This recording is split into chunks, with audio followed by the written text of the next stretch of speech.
What is going on, my good people? This good old Monday night stream coming on in the dojo. Got a little bit of extra session in here this week. So let's go ahead and come right on in. What is going on, y'all? It is your Normie Sensei Master Cunch here at Normies to Nerds.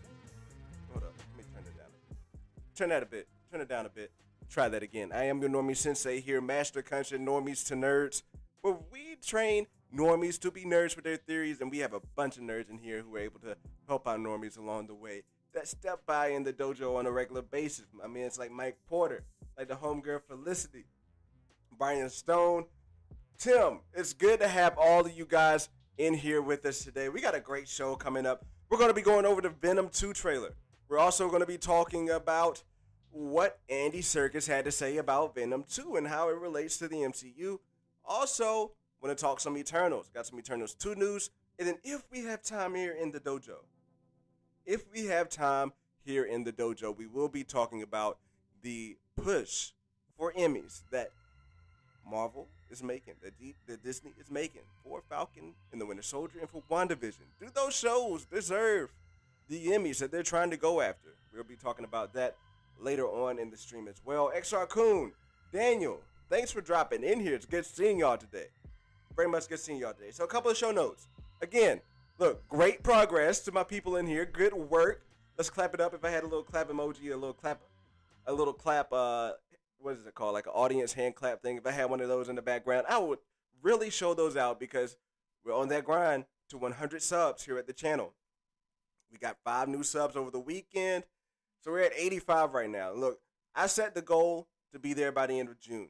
I'm a very modest man, try to have realistic goals. But apparently some of you guys here said that goal is not realistic, that we can knock that thing out by the end of May. So look, this is my promise. Talked it over with the missus. If we get 100 subs by the end of May, I'll go ahead and jumpstart that and doing 4 streams a week here in the dojo at least. So like I said, I try to stream as much as possible. But if we can get up to 100 subs, I will stream a set schedule of 4 days a week. So let's go ahead and do that. I thank you guys for the love and support that you guys have already shown for sure. So that's one thing else I wanted to get out the way. Also, we got a regular scheduled stream on tomorrow at Tuesday evening. Going to be talking some Star Wars.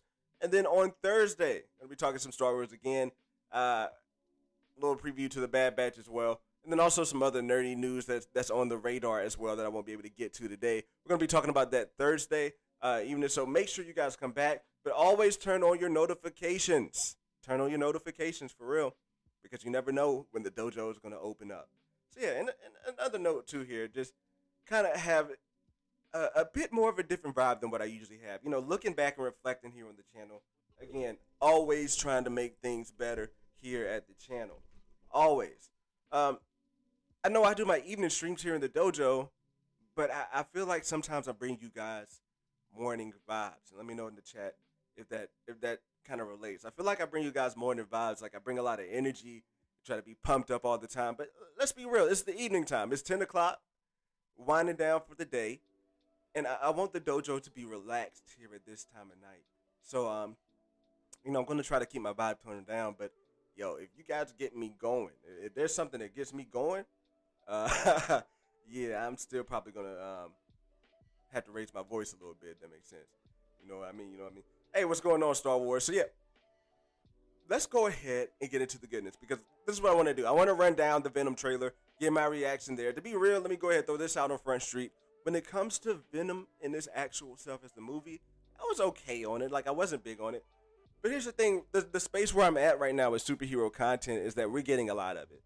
And I can proudly and honestly say that the MCU is my favorite type of MCU content to get in at the moment.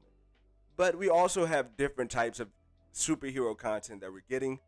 So when it came to Venom 1, I liked it. Like I'm pretty high on Venom 1. So I'm looking forward to see what we're going to be getting here in Venom 2. But like I said, it wasn't like, you know, I really wouldn't write home about Venom 1, but I would go and watch it. You know what I mean? I'll support that little universe they have going on over there. So let's go ahead and get out here. Let's not waste any time. We're just going to watch through this one time, and then I'll give you guys my thoughts. So let's go ahead. Ben, what's going on? Parker, always good to have you in here, brother. So yeah, let's go ahead and get into the good stuff with this Venom trailer. I like that little intro they did for the Venom trailer too.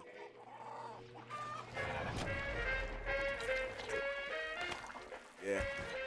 See, I like the way they bring this in because it kind of shows like the growth that they've gotten since the last time we saw this.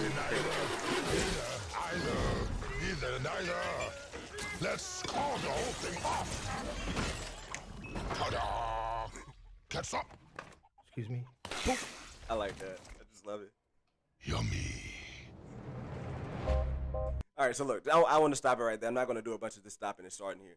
This is one thing that I really did like about Venom 1 is that how they separated the way they treated Venom. Like, the way they did Venom in Spider-Man 3 was okay. I was a kid when I watched it, so I enjoyed it. Like, I didn't really see Spider-Man 3 to be the terrible movie that I see it to be nowadays.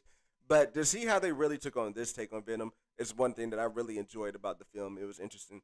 So, yeah, just want to throw that out there because I did love just the way they kind of evolved that relationship here. We see that throughout the rest of the trailer, too.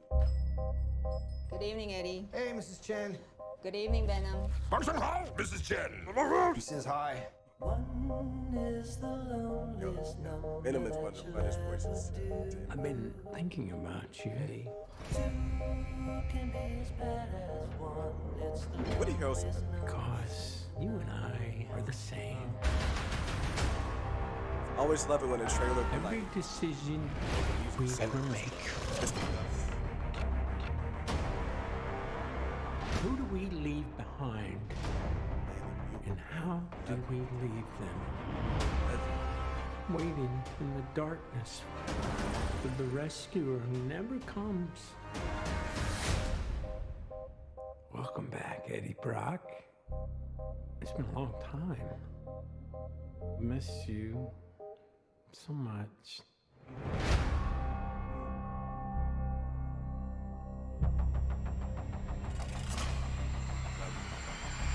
This movie's good. Soon come chaos. This movie.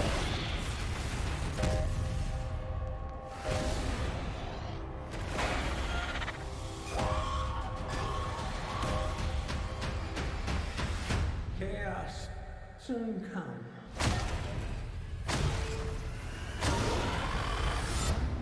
Is the loneliest number that you ever do.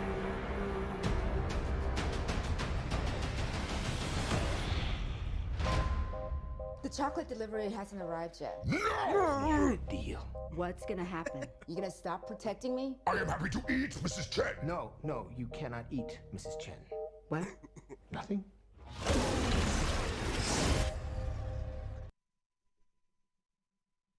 So let me get some tunes back on in here. Now look, let's be real. Can I keep it 100 with you guys? Can I keep it 100 with you folks for a second here? I just keep it 100 for a second. Jason, was good. Good to have you in here. This trailer to me really wasn't all that great. I'm gonna be 100. Like, I did like seeing the character aspect that we have with Venom. Just the growth there and like kind of just how they really mending and working relationship here. But this trailer to me was a bit underwhelming, if you ask me. Let me know if the music is too loud. This trailer here was just a bit underwhelming for me. And, you know, that's just how I feel about it. Now, one thing that I am looking forward to, I'll come back out here to the dojo. One thing that I am looking forward to is seeing, I think we're going to get a lot of that action. I think we're going to get some really cool, interesting action between the two, between Venom and Carnage. Because one interesting thing about Venom and the way that they did him, the way that they made the symbiote kind of move and operate, like, they are very much like kind of wavy. Like, I like the way it's like whooshy and kind of mushy, like it kind of like meshes and stuff. It's not necessarily like a web in per se. It's kind of more like a little inky. I think one of the ways that the VFX folks broke it down is that they use some of those like sea creatures, some of those sea organisms, in order to be able to kind of get his wavelength and to kind of be able to get down the way that it looked there. But I think it was kind of what I'm trying to get at is that I would have liked to see more of that action, but I know it's September and we're definitely going to get that action trailer coming up in the future. But it was good. It was good enough to really kind of get me like, okay, I'm going for the movie. But let's be real. If it was like an MCU trailer, I would be like all out for it because I know what the MCU brings. When it comes to this being a Venom trailer in the Sony universe, just me personally, I'm like, all right, I'm interested. But you didn't blow me away. You don't have me like ready for this movie to come out in September. But all in all, to me it was a well-rounded trailer to really get things out and to really set things up for it. We do see that Easter egg with the Daily Bugle in there, and how misleading and tricky are these people being, or are they not? So this is one thing that's being confused because let me just go ahead and get into it. Today, Andy Serkis, even though we dropped the trailer, we got the trailer for Venom, the thing that people have been looking for. But in the breakdown of that trailer, my man Andy Serkis had a few things to say about it, and had this to say about Venom showing up about Venom interacting with other MCU characters. This is what he had to say. He said, obviously there's links between Venom and Spider-Man in the Marvel Universe and the Spider-Man story. But in this, we're treating this very much like it's its own world. The Venom story is his own world. There are nods and little moments, just like the newspaper, the Daily Bugle, of course. Then when it comes to talking about being aware about characters like Spider-Man, he says, but on the whole, he is unaware. They're unaware at this point of characters like Spider-Man. So that's the way we've chosen to play this particular episode of the movie. But we'll wait and see. We'll see what little things you can pick out. So it's interesting here to me because at this moment, I truly believe my man Andy Serkis. Let me know in the comments if you believe Andy Serkis when he says what he says, when he says that there's no way that we're going to be getting a Spider-Man or somewhat in this movie here. What's going on? Hello there. He says there's no way we're going to get a Spider-Man in this movie. Let me know what you guys think. Do you think that it's still a possibility that we get some Spider-Man, whether it's Tobey or Andrew or even my man's Tom? Do you think it's still a possibility out there? But what it says to me now, at least, is that I'm kind of high on the bandwagon that we're probably not going to see that. Now, it is possible that they are kind of laying out these Easter eggs. So this is something similar that Kevin Feige has done. Even though it's like they don't have a plan to roll some of these characters out, it's like if it makes sense to have an Easter egg for something that's coming up in the future or something that we could have come up in the future, let's go ahead and put that in the movie. We have nothing to lose. And in this case, we saw him do that in Iron Man when there was that deleted scene with Nick Fury and he's talking about mutants and he's talking about all that other stuff. So we see that case there. But if we kind of put this into Sony's situation, they have the rights to really take these things in whatever direction they really want to be real. So they can put these Easter eggs and these comic references in here and not really be concerned about, is it possible that, they don't have to really jump through any hoops to really get that type of Easter egg to play off in a sense. So I think what Andy Serkis is saying here, that it's very much possible in the near future that we are going to get those things to come into play. Now, when it comes to the reference like the Daily Bugle, I think that there is very much a possibility that they're putting that type of reference in there to, if they can in the future find a way to tie Tobey in to that universe. I think Tobey would be the one to go to the Venom universe, if any. Like I said, I would like to see that universe expand with Tobey. And even if Tobey wants to do one or two movies, it would be, I think, a good universe to have someone like Miles Morales in there. Like, can you imagine like a younger, you're going to have Tobey. Tobey's a bit older, but can you imagine like a Miles Morales communicating with Venom in that type of realm there? So I do think that that's indication that we are going to see a Spider-Man in the future when it comes to Venom and when it comes to the things that they're putting out there in the Venom Spider-Man universe over there on Sony's side of things. But right now it could be Venom is this the main driver. Venom could be the Iron Man of this series of the Sony universe, and that is just really setting the tone, setting up the movies, and from there you build out of Venom's webs there. So with that being said, even though it is set apart, I don't even mind it if we don't get any Spider-Man. Let's be real here too. If there's a possibility that we never see a Spider-Man in Venom, I'm excited about that in itself too as well, because we saw how well they did with Joker. It's something about not being tied down sometimes that really allows a character to flourish. You know what I mean? Like Joker was in its own world and in its own universe we see. But it was still a good movie because it wasn't tied down or bound to anything that really had to connect to anything else in a way. So we're looking at Venom as being kind of the same type of thread here to where it doesn't have to connect. It can be its own thing and Venom can really play by Venom's rules. And I like that aspect of what we could see there. I think that would really help Venom stand out on his own. And something that I think that maybe even I wouldn't mind seeing was maybe Deadpool. Now, I'd love to see Deadpool come over into some other films, but, you know, it's just like certain characters like that, I just don't want to see them bogged down in that universe that they're in just to connect with something else. That's just my take. So I would not mind at all if Venom never came across the Spider-Man. To me, that's not paramount. Again, on the other hand, I do understand how integral that story is and how much it plays together between Venom and Spider-Man. But if they want to take Venom in this whole different route, I don't think that they could go wrong there. But again, if it comes to it, I think they're setting the seeds. We see with the Daily Bugle, the type of print that they have there, which is funny to me that the Daily Bugle is all the way over there in San Francisco, but it is what it is. I think that they are setting the precedent for Tobey to be the one to go over there and interact with them. And that's one thing that we're going to get out of No Way Home. I know we're going to see Tobey. I'm 100% on seeing Tobey and Andrew in No Way Home. And they're going to be sent to different multiverses. So is it possible that Tobey could miss his jump? Because let's be real. Who wouldn't want to see Tobey really develop his Spider-Man with an actual Venom arc? Okay? Like, let Tobey get a redemption run with a Venom arc. Let's see that happen. And if there's some way that he interacts with Brock and like Venom starts to, Venom wants to go over there with Brock and Venom wants to do his thing over there with, not Venom. Venom wants to go over there with Tobey and Venom wants to do his thing over there in that Spider-Man suit. And that could be like a Venom movie and not just like a Spider-Man. I would not be that mad at Venom getting another shot with Spider-Man, to be honest. So I know we might run into some issues there because honestly, Spider-Man knows how to knock Venom off a bit, but I would love to see it. Brian Stone says he doesn't think Tobey could handle Venom. I can see that, bro. Venom is pretty much Venom is ruthless. And don't even talk about just handling Venom.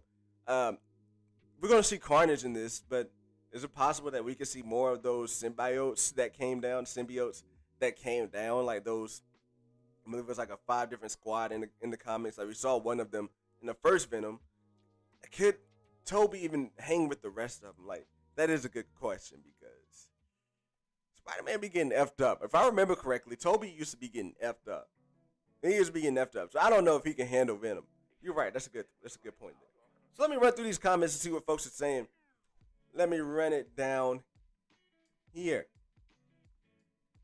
XR Coon says, it's Batman versus Joker with symbiotes. It's okay, I can see where you're coming from there, but you said the trailer was whelming for you. Okay. Here's my thing. It's just, to me, it's underwhelming because in the trailer, I'm looking for some more action. And to me, it didn't really bring any, actual, action that I like to see in the trailer. At least, some fisticuffs. That's my favorite word for the night, some fisticuffs. At least some fisticuffs can bring it in. You know what I mean? I think it was cool. It was just the first trailer. Yeah, that's right, too. And maybe I'm being a bit too harsh, looking for too much. Again, some of this VFX stuff, they might not have done. So let me be real on that end. That I might be a little bit too pretentious, a little bit too excited, and my expectations might be a little bit too high for that. But at the end of the day, you putting a trailer out, I want to see that bad boy. You know what I mean? You know what I mean, man? Tim, but thanks for dropping in, Tim. Mike Porter says, I just get excited for anything. We know that, Mike. We know that, bro. Nah, man, but it's all good. From July on, it's going to be MCU, Sony Marvel rich content. Let's go. I'm here for it. And Mike, I am here for it too in the dojo. In the dojo, I'm excited to see just how busy it's going to be here. And the guest senseis that we might have come into the dojo as well, I'm excited to see what's going to come with all of this content that's going to be coming out this summer. It's going to be a fun and good time. I really liked how Andy Serkis broke down his trailer. it was dope to see some. It would be dope to see some other directors do something similar with Marvel. I feel the same way, Brian. Like to me, that was very, very unique.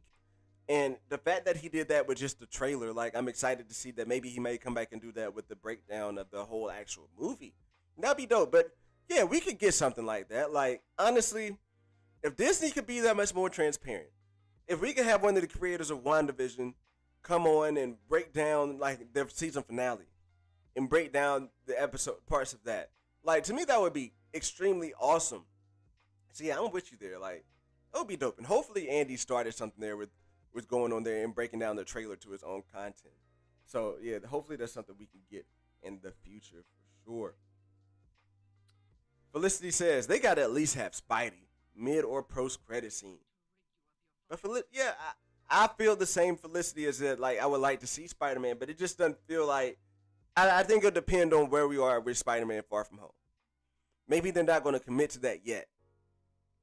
But Spider-Man Far From Home, it's a thing because it comes out so close to each other, right? Let me double check. Spider-Man Far From Home. If somebody wants to drop it in the comments. I'm forgetting when Spider-Man comes out. Spider-Man No Way Home. Not Far From Home. No Way Home. I'm tripping. Spider-Man No Way Home release date. It says December. So, like, yeah, this could be why. I mean, it could hold us back from getting the Spidey post-credit scene, honestly. At the same time, it very much could keep it. It just depends on what's going to happen in Spider-Man Far From Home. I mean, Spider-Man No Way Home. I don't know why I keep trying to say Far From Home tonight. In Spider-Man No Way Home, it just depends on how Toby, I think Toby is going to be the shoe-in to come into this universe. So the fact that Far From Home, No Way Home is coming out in December and this is coming out in September, I think they don't want to throw away. I think they're coming to run into a fear of spoiling something for Marvel. I think that's just how it is. And whether how we know that Toby and all those folks are going to show up in the MCU, I think that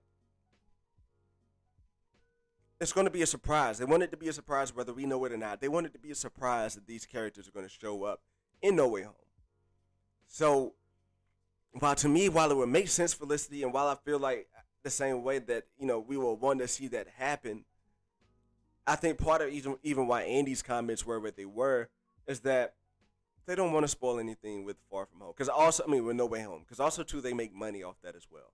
Now, believe me, if they didn't have their foot in the door, if they didn't have their hand in the cookie jar on No Way Home, then I believe they wouldn't have no doubt with putting a Toby or any type of Spider-Man type of cameo in that in the post-credit scene there. But just because, again, I don't think they want to get into like spoiling anything for Marvel or the MCU, that they probably try to stay away from that. I think. I don't know. I could be wrong, just like a whole bunch of other times. But look, Brian Stone says, I don't think Toby can handle this Venom. And that's right. I touched on it again. I don't think that Toby can handle this Venom either. This Venom is ruthless. Now, I don't think no church bells trick is going to work either. You know what I mean? Like, I think this Venom would eat the hell out of Toby in a heartbeat if it came down to it. I don't think they would be fighting at this point because they seem more of a positive type of figure here. But yeah. Are we getting 3 Spider-Man and No Way Home? I know the rumors. I know the denials. What are we really getting? I think we are getting, where there's smoke, there's fire. And there's been too much smoke for us not to be getting 3 Spider-Man, Mike Porter. There's way too much smoke for us to not be getting those. So yeah. The trailer was what I expected from Sony. Yeah, that's true. Yeah, dude, I think it's totally fair. There wasn't a lot of action, but for me, it did what the first trailer did what it needed to do as a first trailer. Yeah, and that's true, Tim. Like, it still brought me in. There's some stuff to be desired, is a good way to put it, but was it a terrible trailer? No. All right, so look, that's out the way. I want to get into some more talk, some more MCU talk. We got some news on the Direct talking about some Eternals. I read it on the Direct, but it really came from the old man of YouTube, Mr. John Campea. It came from his show there where he talked about an insider told him the following about the potential for the Eternals moving forward. So he basically talked with the insider and said this. He asked for more. He reached out to someone to find out more about why more movies weren't included in that sizzle reel on the celebration of movies trailer, and the insider told John basically this. It's the same reason why Avengers 5 and Eternals 2 weren't announced. They're only announcing those films up on 2023 that have up to 2023 that have verified release dates. There are over 20 projects on the board. Now, yo, let's talk about that. Let's get excited about it. First off, Eternals, again, I think Eternals has the ability to be a top 5 MCU movie. And I'm extremely excited for Eternals coming up. I think it's going to be a great movie. The visuals to me are going to be awesome. And again, I'm going to say it over and over and over. Your Normie Sensei here, Master Kunch, is a sucker for that lore. Anything that gives me an insight onto the past of the MCU, I'm here for it. Because here's the thing. We can speculate all we want to. We can read comic books and kind of try to tie that into the MCU. But at the end of the day, we don't know jack shit about the past of the MCU. We get a little bit of what happens on Earth with Odin and Bor and some of their old type of conquest in that way. But let's be real. We really don't know that much about the MCU and how it comes forward. So that's one thing that really has me excited about the Eternals is the whole 7,000 year story. The whole 7,000 year story. So we hear things like Kevin Feige joking about, we're going to be back for the best picture for the Eternals. I think he was joking there, but I think he wasn't. I think he thinks that Chloe Zhao is really going to put something amazing together that's like really going to blow people's minds here. But I think that when they're so gung-ho on this, and to be real, with the cast that they have assembled, I think there's no doubt in my mind that we're going to get an Eternals 2. And, as much as other movies, look, Captain Marvel fell flat on his ass. Ant-Man and the Wasp Ant-Man fell. That was kind of a terrible movie for me. And both of those got sequels. So I'm way more high up on the Eternals being a much better movie. And so, yeah, I have no doubt in my mind that right behind Avengers 5 is the Eternals 2 that's going to be on the drawing board and planned out. I'm expecting the Black Panther 3. Like, we can expect these sequels, so there's no real news there. But I am excited just to hear that this person is bringing up Eternals 2 in the same breath as Avengers 5. And when we're talking about Eternals, a lot of people are coming up, we know that the Eternals and the creation of the Eternals and the Deviants and the mutant gene and all that stuff, how those are tied in, right? But when we're looking at right now what I think we're going to get in this Eternals, I don't think we're going to get a lot of mutant talk here. Now, I think we are going to hear some reference to the gene, but when it comes to some folks saying, I think we're going to see mutants, I don't think that that's really going to be on the table. I don't, just from my mind of view, I think they're going to play this out a little bit to kind of weave these in. And I think that Eternals 2 is where we can maybe see more of that punch. I think Eternals 2 is where we're going to see more of that good work, that really in-depth work going towards the mutants and talking about the mutant genes. We might see a mutant in Eternals 2. So I'm just excited to see where we're going with Eternals. Again, I think that Eternals is going to expand this world because, let's be real, we're going to see the Celestials. I think we're going to see the Celestials in Eternals 2. And the Deviants. I want to see more of the Deviant war that goes on in the Eternals. So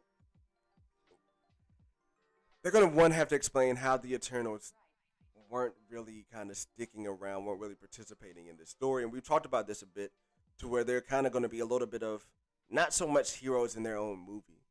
So, outside of their own movie. I think they're going to be heroes in this movie, but outside of their own movie, we can view them as people that are really kind of much asses because they really had not done anything to intervene. That's one thing that I think we're going to take away from this too.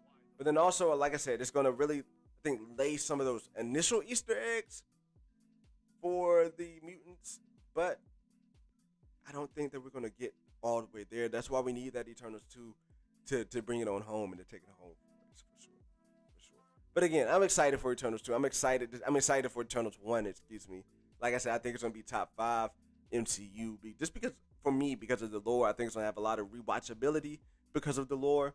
So yeah, and I think it's going to be a new style, like a new type of wave in that genre and niche that we're going to get in the movies. So I'm very much excited for that.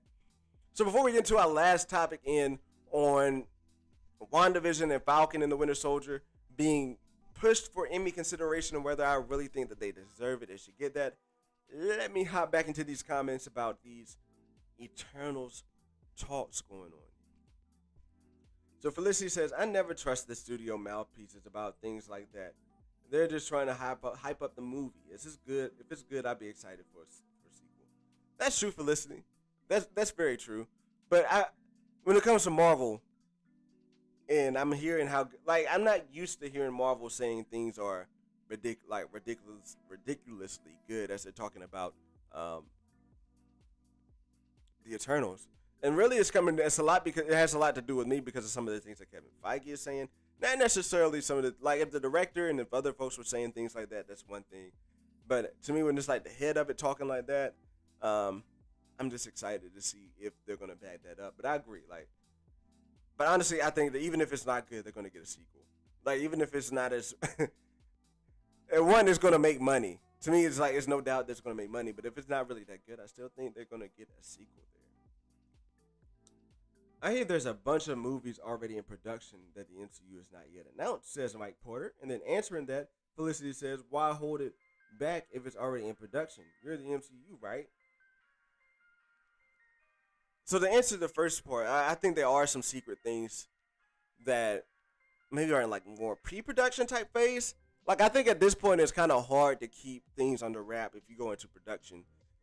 This world, the way things are right now, I think it's pretty hard to keep things up under wraps in this type of world. I'm sorry, I'm reading comments at the same time as trying to talk. So I think it's pretty hard to keep things under wraps in this type of world when things go into production. So, yeah, I don't know. I think it'd probably be more pre-production type of phase. So that could be true there. But if you're already in production, says Felicity, you're the MCU, why are you holding back? I think it's just because they don't want to overwhelm us. And it's very much possible some of the things they could announce could spoil things for the future of what some of these other things that are coming out right now. So that's just where I'm at it. And I can wait. I think we got enough news. That tease of the Fantastic Four was a perfect cap. We didn't need to get the Fantastic Four tease and then the Avengers 5 tease, in my mind. Can you pull up the schedule that we can count in the sequels? Can you pull up the schedule? Then we can count in the sequels to everything, then speculate the rest. Felicity, because plans change. I don't know. I don't have a schedule really available to pull up right now. Let me see here. I'll do that in the final round. XR Kun. I'll do that in the final round. Why do plans need to change if you're the MCU? Because, Felicity, you got to be fluid. You're giving me these tough questions tonight, Felicity. You got to be fluid. If you're the MCU, if you're any company, you do have to be fluid because things come up, things can change. You're giving me these tough questions tonight, girl. I feel you there. I feel you. But yeah, plans do need to change it sometimes. Whether it's tragedy, whether it's like you feel like there's a certain fit that can maybe work better. I'm one that's like, yo, if you're gonna be coming out with this movie in 2023, but you feel like, whoa, let's hold the brakes on that and let's move this movie up here to 2023 and move this movie back to 2024 because it can promote a better experience. I'm down with that. So I think it's a certain point to where they don't want to plan things too far out because they still have to figure out how things are going to be shaping up in a way moving forward. So that's to me where it's like, it's cool. Like, it's cool for them not to have everything kind of set in stone and planned out. And that's why I don't really want them to like push out things. Anything further than the Fantastic Four. Like, don't really like push things too far out that you're kind of 50-50 on, because then you do seem a bit wishy-washy there as well. I hear Captain America 4 is further along than we think. I don't know, Mike, because unless everybody lying, unless Anthony Mackie lying, Mike, I don't know. Because Anthony Mackie said he didn't even really know what was happening with it. So, all right, Emmys for WandaVision, Falcon and the Winter Soldier. That's a yes for me. Remember TLJ. They said the same thing. We won't get blown again. Are you talking about the Justice League, Felicity? Come on now. Don't bring that in this dojo. You talking about the Justice League, Felicity? Please tell me that's a JLA that you... Please tell me there's another JLA. I'm sorry. Please tell me there's another TLJ that I'm missing here. Because if you're talking about the Justice League, girl, I wouldn't believe them for nothing. I ain't believe them for a second. I ain't believe them for a second. Yeah, Exarchun, send me a pic in the Discord, and then I'll get to it in the final round. And thanks for those circus lights, Mike, for sure. All right, so look, let's hop into our last topic of the day. And it is these WandaVision and Falcon and the Winter Soldier pushes for the Emmys. Now, let me just go ahead and read this out before I sound off my takes here. So WandaVision, they're being pushed for the best limited series. And then for the best, they're asking for best consideration for the best drama for consideration for Falcon and the Winter Soldier. Okay, so first things first. Oh, The Last Jedi. Wait. Oh, okay, The Last Jedi. Okay. Yeah, you know what? Felicity, it's 10 o'clock, and I celebrated something a little early today, so if you could bear with me for seeing how I read that somehow as the last... You see how I just got my letters mixed up in a dyslexic moment there. Please forgive me. Please forgive me, Master Sensei, on that. I sound real. I feel like I'm just going to look back at that moment and I'm going to look real stupid. Looking back at that moment when I was reading TLJ as TJL. I apologize for that. Now, The Last Jedi. I'm going to be real. I wasn't into the hype circles when The Last Jedi came out to be understanding what they were saying about it. But I'm going to be real. And The Last Jedi was my favorite out of the sequels. That was before, though, until I really knew more about Luke and to really understand why people were pissed off at what Luke did in that movie. But honestly, like, the visuals to me, like, blew me away, especially in that end scene. I can't think of anything more visually impactful that I've seen than that last fight scene in The Last Jedi. But I'm going to get off of that there. Let's talk about this WandaVision stuff. So WandaVision is going for the, again, best limited series. You got Falcon and the Winter Soldier. They're going for the best drama. So, first things first. I never got this feeling watching Falcon and the Winter Soldier, but watching WandaVision, I thought damn sure, like, this thing deserves an Emmy.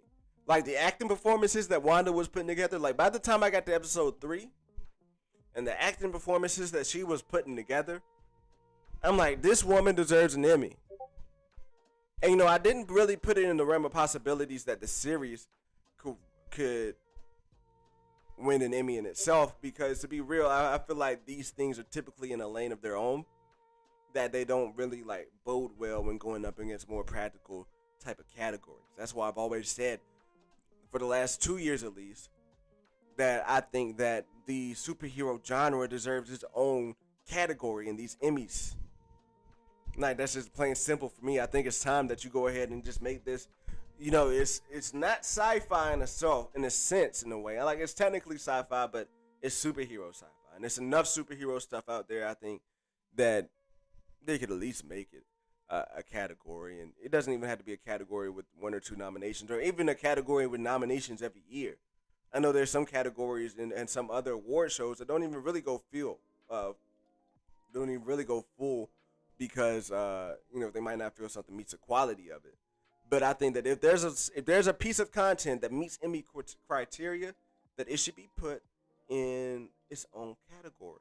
All right. So with that being said, I definitely thought the performance that Elizabeth Olsen put together made itself deservedly so to be put into the Emmy talks. And let's be real here. How many of y'all have watched that Assembled documentary for WandaVision? The fact that my homegirl Wanda, for the first 2 episodes, was talking to a blue man. Wanda was talking to a blue man in those episodes. And she still put together that performance? Like, Disney, if you want to put your money towards something, put your money towards Wanda winning the Best Actress, because she absolutely killed that gent. She absolutely killed it.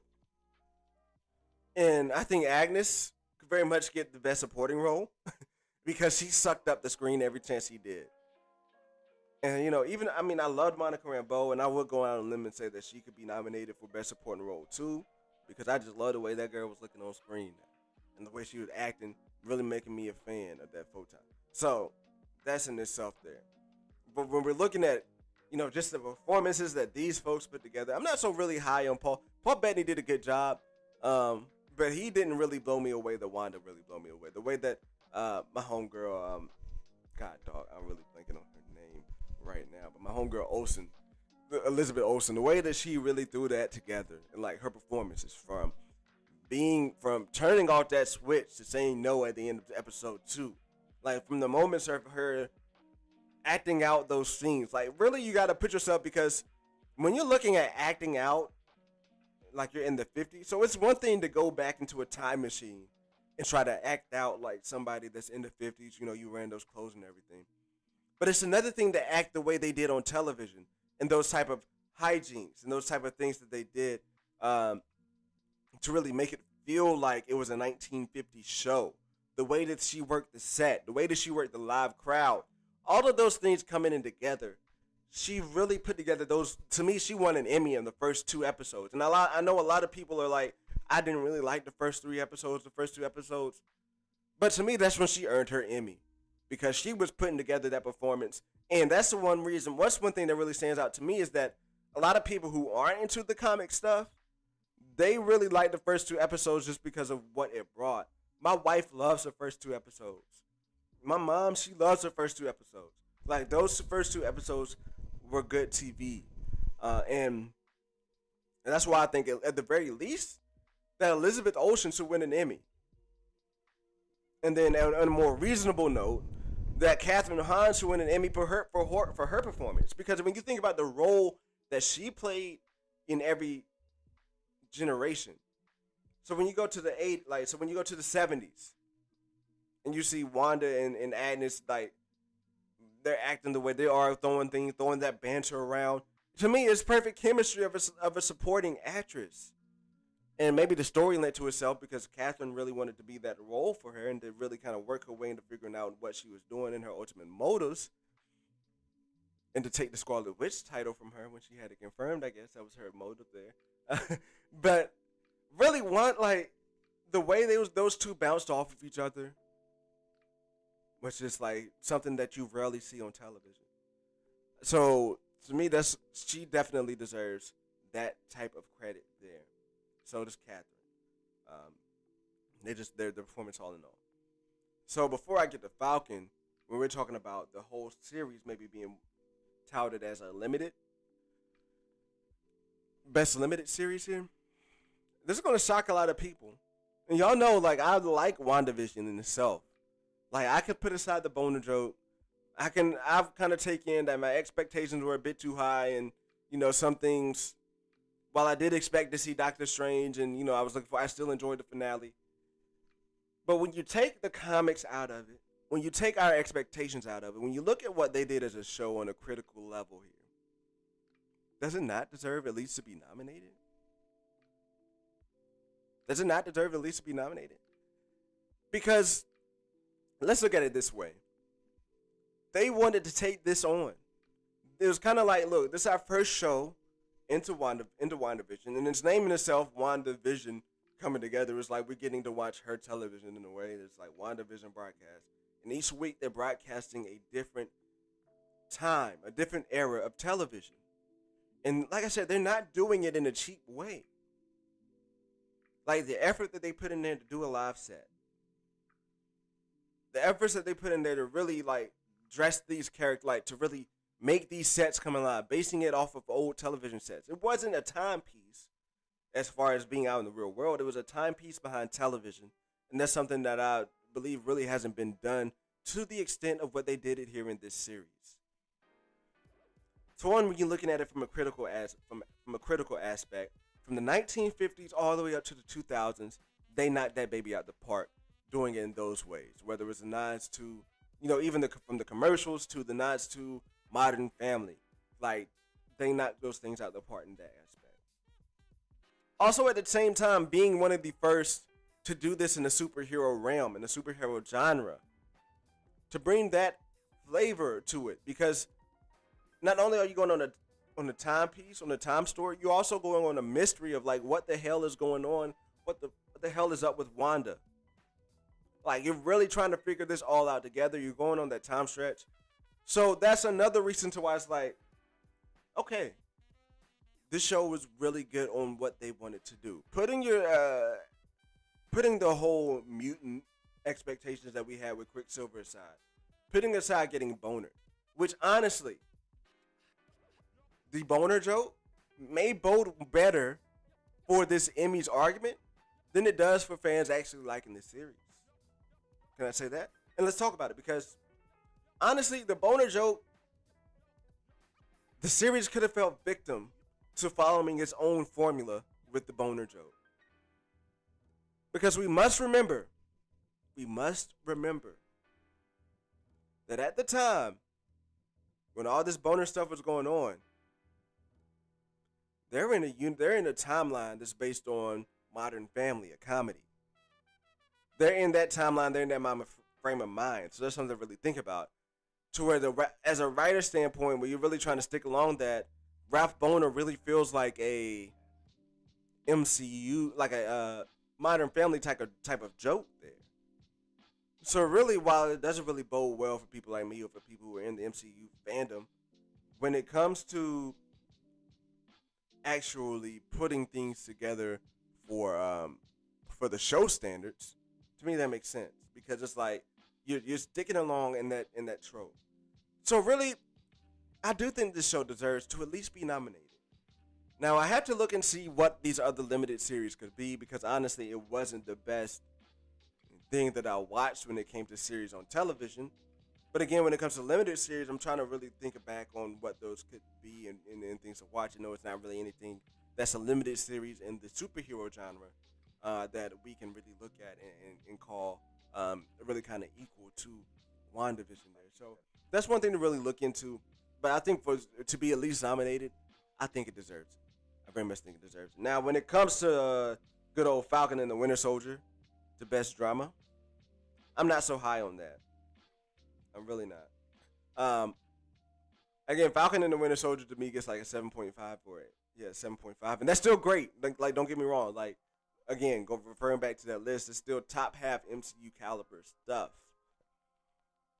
But it's just like, nah, like you lacked a bit. Like, that season finale dropped the ball a bit. The plot, it had too many plot holes.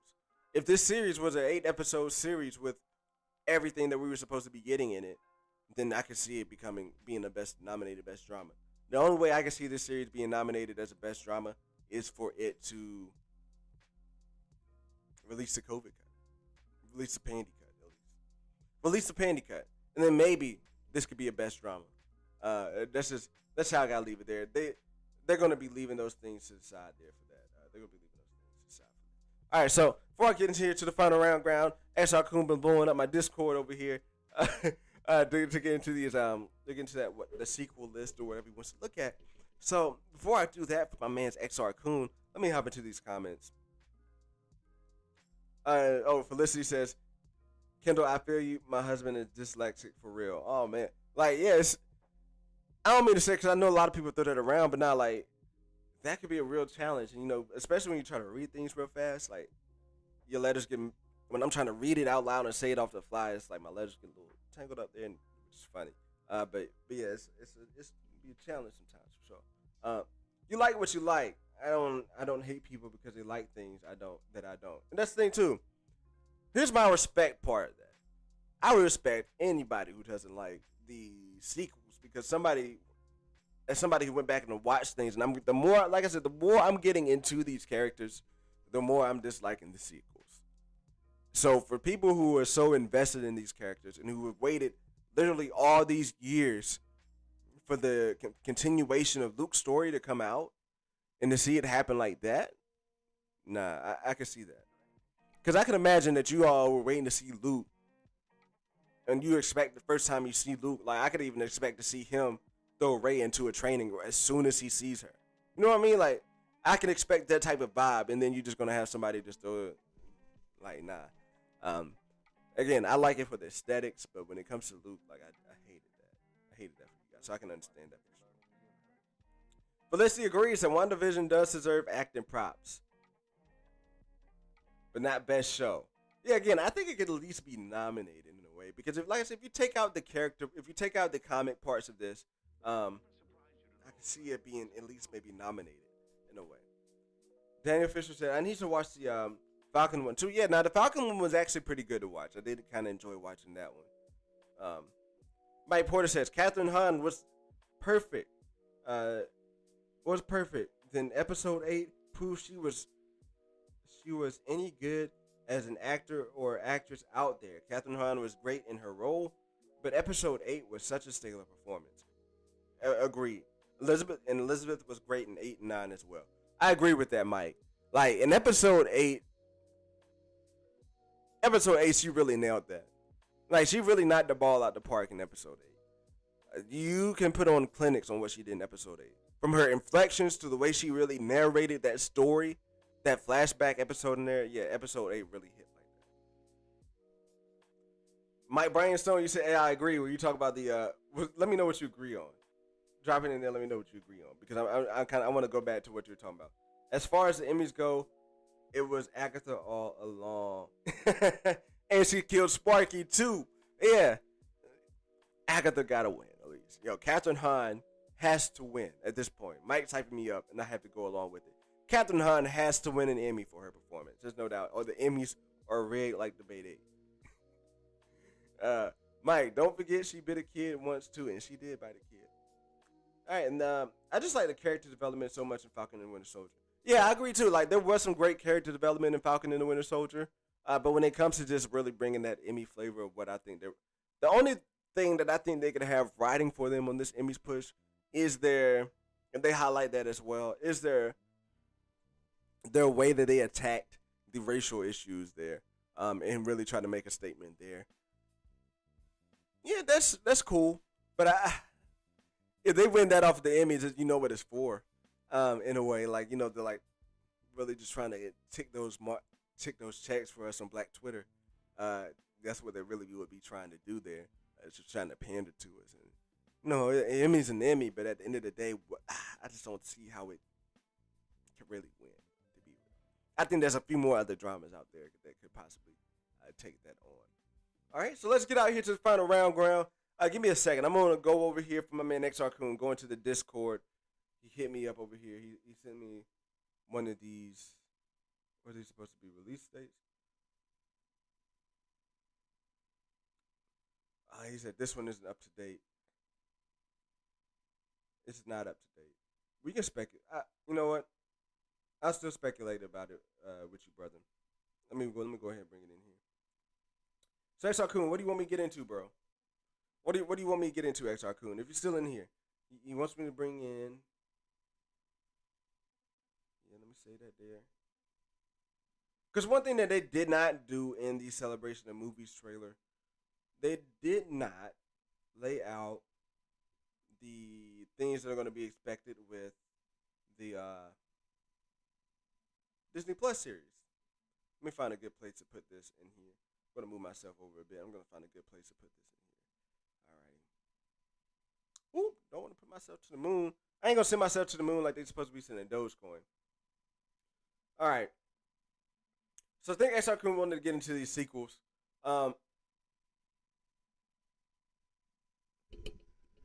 Basically, of course, the biggest sequel that I'm looking forward to is Black Panther 2. And there's more reasons. I will be looking forward to Black Panther 2 even if Black Panther didn't die. Because at the end of the day, it's more about the mentality of the Wakandans. The mentality of the Wakandans after what happened in Avengers Endgame, more importantly of what happened in Infinity War. Their mentality is going to be tested. Again, the Wakanda mentality that we've never been invaded, that we never lost. That they are the top supreme, that they're not humans, that they honestly they don't view themselves as average humans in the comics, that they feel themselves above and superior because of their advanced technology, because of their society. They feel perfect. But that's all torn to shits. And now even more so since something appears is going to be happening to the king.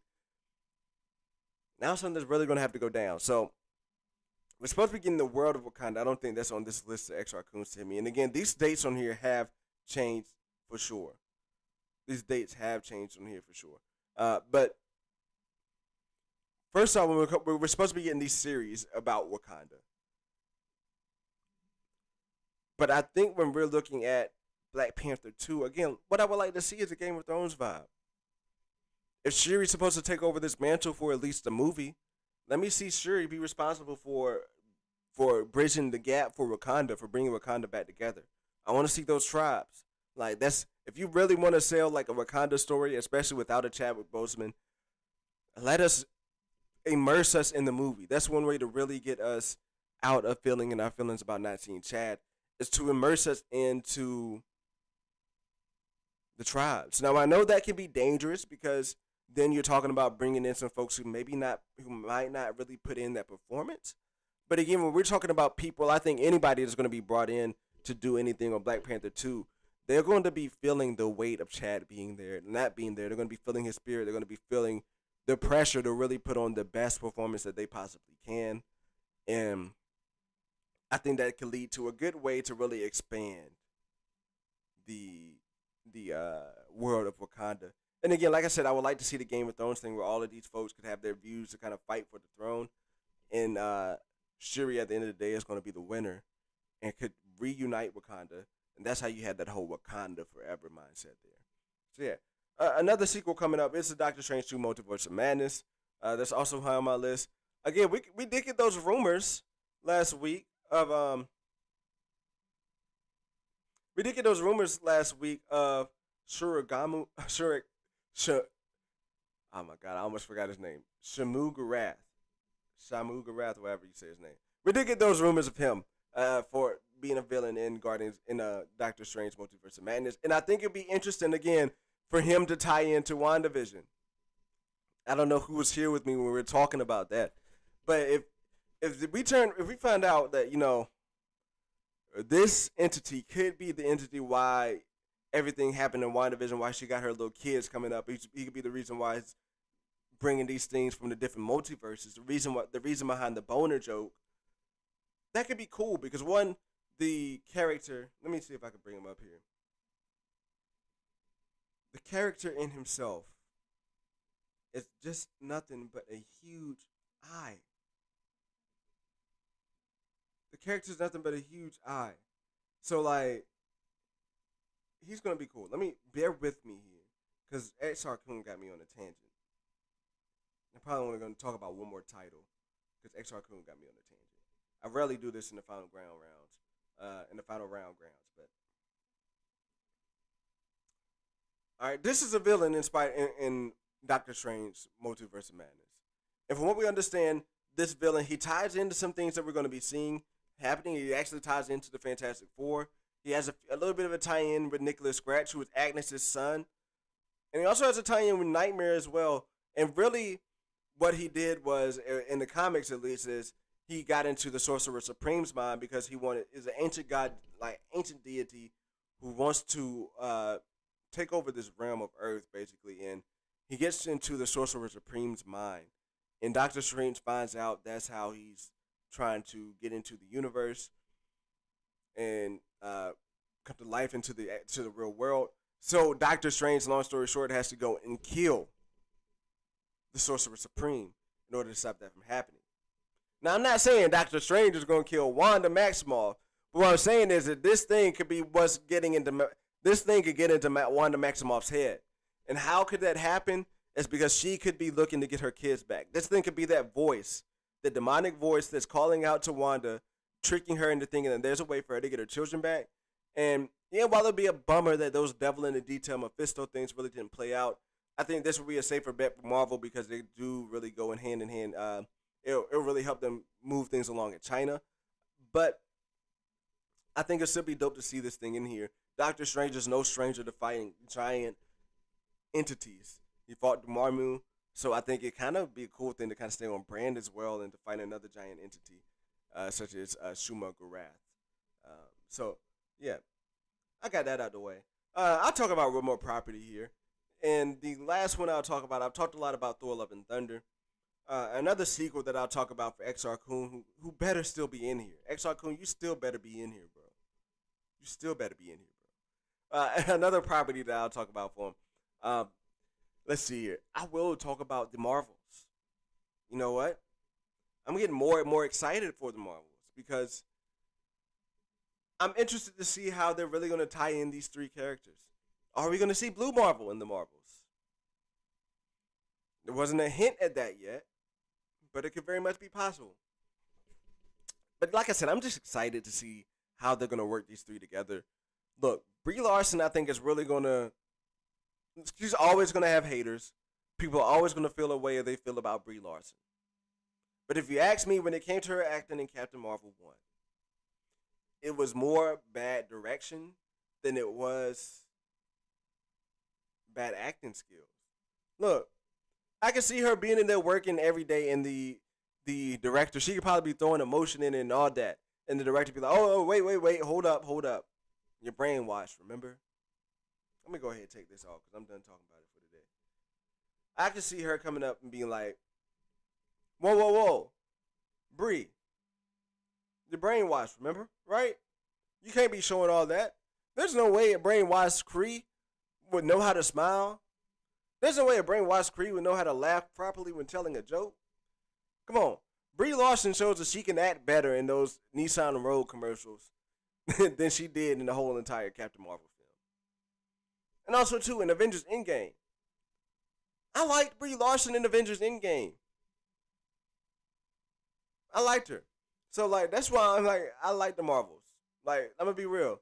And again, Monica Rambeau, y'all better not. I see you, Parker, saying ain't nobody caring about the Marvels. Monica Rambeau in the Marvels, I'm going to care about the Marvels. I'm a Monica Rambeau simp. Tiana Paris simp. That's 100. So, yeah. Just that alone. And then also, I know you saw those set leaks from Miss Marvel. Come on now. You telling me that you ain't Miss Marvel looking real too? All right, not like in the same way that Captain Marvel, not in the same way that Monica Rambeau is. But I'm just saying Miss Marvel and herself too is looking like she's gonna come with some good content in her show as well. So yeah, that's just all three of those combined. I'm just interested in how they're gonna tie those together, and then also bringing in the whole Secret Wars component. Yeah, it's gonna be interesting to me. See, not Secret Wars, Secret Invasion component. It's gonna be an interesting fix. It's gonna be an interesting mix. So damn, I'm just trying to throw myself all the way around the ring. So yeah, I got a few more minutes in here. Let's chat it up. Let me ask you guys. Right now I'm halfway through or maybe mostly through with episode 3 of Jupiter's Legacy. Let me know what you guys think about Jupiter's Legacy in the comments. If you guys have any takes, if y'all watched it, how far you are, let me know what you guys think about Jupiter's Legacy in the comments.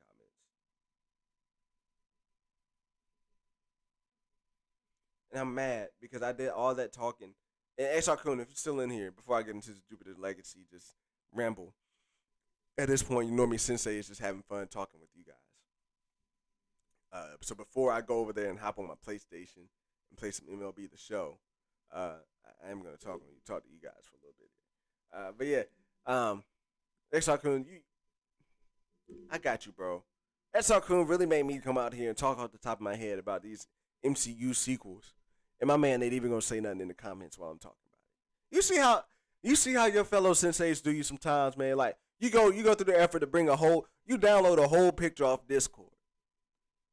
Then you go ahead and do all the work to find it in your laptop while still talking at the same time, and then you drag it in there, frame it out. Go off the cuff about 3 different topics. And you ain't even in here. I see how you do me, XR Kun. I see how you do me, XR Kun. I see how you do me. All right, but look. Then let me read through some of these things.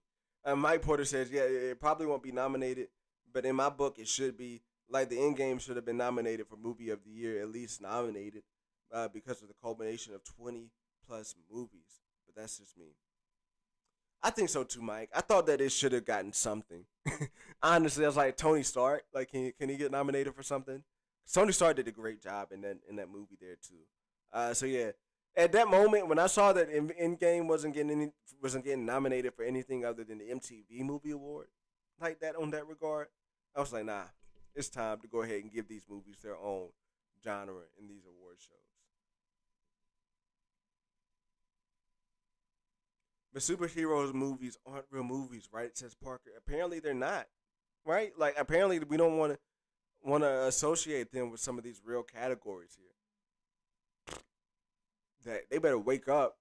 And superhero movies seem to be the one real thing that's really driving people to movie theaters right now. So they better, like my man Gilly said, they better wake up. I give them $1 million game. They better wake up. Felicity says, comparing anything to Game of Thrones is almost a kiss of death. That is facts, Felicity. And my intention there is not comparing it to the Game of Thrones. My intention there is to be like, they should go those type of vibes. Like, I want to see some of those type of, like, crawling for the throne type of vibes. Like, fighting it out. I know you ain't going to get as gory, but I just like to see, like, some of those type of politic things that's going on there. So, yeah. That's what I meant by that. I don't think anything will touch Game of Thrones for a while. And I'm very excited to see the House of Dragons, and see how that comes into play. I'm excited to see that come out on HBO. Is it going to be a HBO Max? Parker, you one of those HBO Max folks, right?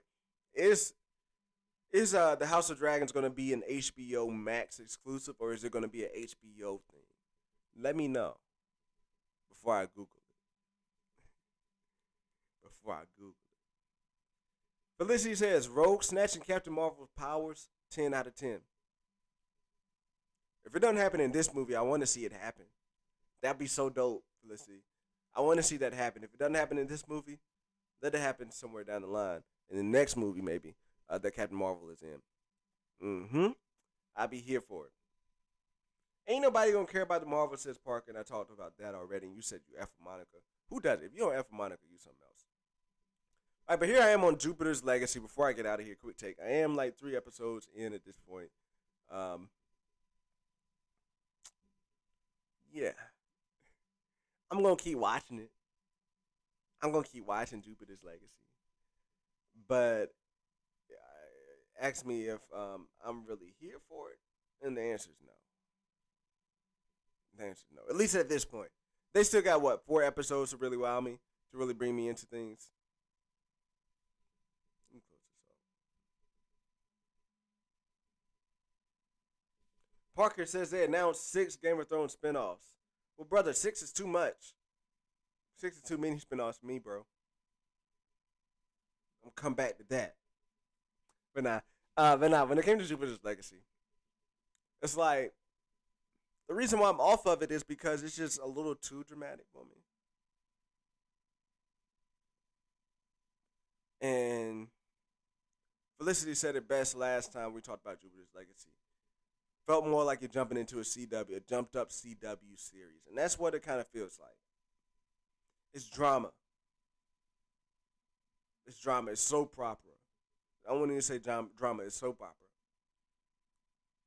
So, like, I'm not really with it. Like, it's just, and it's funny because I showed the first episode. Like, my wife and I like to watch things together. And that's why I talk about it a lot, because we like, we got 3 years. We don't got a lot of time. So if we're going to spend time together, it's gonna, we want to watch something, we're going to try to watch some of the same things we like in a way. But, so we ask each other, we give each other one episode. And you ask each other, can I take off and watch this on my own? And so I did this with Jupiter's Legacy. And I could tell, in the first 15 minutes, I was going to have that series to watch by myself. And that's just how it is. It's just, Jupiter's Legacy is looking like me right now, and that's sleepy. So they got 4 episodes to continue to wow me, but honestly, I'm not going to invest too much in Jupiter's Legacy. That's just how I feel about it. It's just mad. Now it's there, and if people like it, if people want to get into it, because it is, like I said, we're getting more types of this superhero genre to where we're getting more of this superhero genre to where people can explore and people can find things that they like in their own niches in the genre. So I'm not going to knock it if people like it because of those certain type of aspects, because it is a fresh take to me. This is a bit more of a, in The Boys we got a bit of a take of what happens when superheroes are bad, and this we kind of get to see, like, we kind of just get like a inside of a family, like what it means to be a legacy, what it means to be in a family from superheroes, and how. So I can see that there, but it's just like, I'm a little off of it at this point. But that's just how I feel. And like I said, there is a little bit of gore in Jupiter's Legacy, but it's not like Amazon gore. All right, it's not like all the way out there. So there's a little bit of gore in there, but it's not like going all balls out. Hey, but look, we had a great talk in here. Oh, one other thing. The Union story is the most interesting in Jupiter's Legacy. When the kids are involved, it did nothing for me. Okay. Hey, Felicity, just curious, where are you in Jupiter's Legacy? Did you finish it? Are you a bit further? I'm wondering if you're in the same spot as I am on it. But look, it's been real here. I am your Normie Sensei Master Kunch with Normies to Nerds. Come back tomorrow. We will be talking a little bit Star Wars as well as some of your other Marvel content. Here's the thing. We're a Marvel channel. I think I'm really digging myself in that. Until we grow, until we can really like take over YouTube here and really find our niche in YouTube, we are a Marvel channel. Other than maybe a couple Bad Batch or a couple of like reviews of other Star Wars content or maybe even some DC content that come out that are direct episode reviews, a lot of the thumbnails you're going to see here are from Marvel. That's just one thing I really want to establish here, what we're going to have. So that's how it's going to be moving forward. But yeah, we are going to be talking some Star Wars tomorrow and then also some Marvel news. Make sure you come back and check that out. Also, again, we're on the goal, on the grind, going forward. Going forward to those 100 subs. By the end of June for my goal, but my folks in here said we can do it by the end of May. So let's make it happen again. Once we hit that 100 subs, I'm going to 4 days a week on a set schedule. Again, we're streaming here. Make sure you hit that notification bell because we're streaming here whenever I can get on. But on Tuesdays, Thursdays, and Saturdays, it's 100% set to go. So with that being said, Felicity says, I watched it. I was entertained, but may not watch the next season. They're clearly interested in pushing the kid's story, and I'm not with it. Okay, I might have to stick. Look, you said you was entertained, though, Felicity. You said you was entertained, so I might have to stick with it a little bit. But look, guys, I'll catch you all on the next one. I am your Normie Sensei Master Kunch here with Normies to Nerds. As I always say, go watch something MCU. Enjoy it. Take it in. Share it with somebody. Make normies into nerds out in this community. Let's continue to grow together. Be safe, and I'll catch you guys on Saturday.